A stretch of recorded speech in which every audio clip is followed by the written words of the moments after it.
Now at 6:30, the latest on the threat to LA schools. Good evening, I'm Micah Ullman. The school board president now says schools will be open tomorrow. Officials have declared the schools safe after a search of more than 1,500 school sites. The threat came in the form of an email mentioning explosives and assault rifles. Late today, the FBI determining the threat was not credible. Officials are defending the decision to close schools today. Some have used words that I think are probably inappropriate, like hoax and other things. Whether it's criminal mischief, whether it's somebody testing vulnerabilities of multiple cities, we still do not know enough to say definitively. What we do know is that it will be safe for our children to return to school tomorrow. When parents make their determination about the decisions that were made today, I would ask them to look at it this way. If you knew what the superintendent and the school board knew at 5:30 this morning when the decision had to be made, would you have sent your child to school?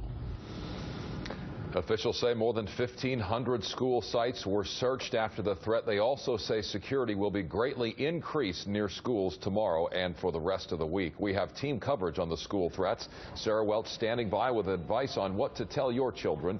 But first to Christina Pascucci live in the newsroom with details about a similar threat in New York today. Christina.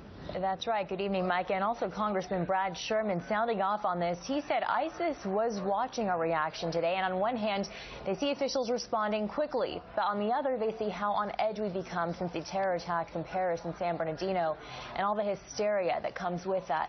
This, as intelligence officials we spoke with, described the methods they use to determine whether a threat is credible.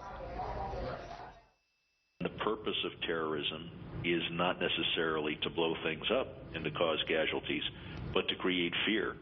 And this email did just that. Congressman Sherman, a senior member of the House Foreign Affairs Committee and local rep, says language in the email threat to LAUSD schools seemed to indicate it was a hoax. Well, 99% of these things are hoaxes. It's the 1% that kills people. Former Special Agent Steve Moore says often it's easy to identify a fake terror threat. The counterterrorism expert says 3 factors helped him determine a threat's credibility.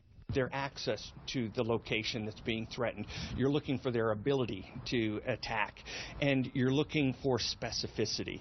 Hours after LAUSD Superintendent Ramon Cortinez made the decision to send some 700,000 students home, another emailed threat in New York. Well, we affirm that we do have an investigation underway, but it's an investigation into a hoax. But why did New York Police Commissioner Bill Bratton have the opposite reaction to a strikingly similar threat? He says LAUSD overreacted. Does he have a name yet? The source?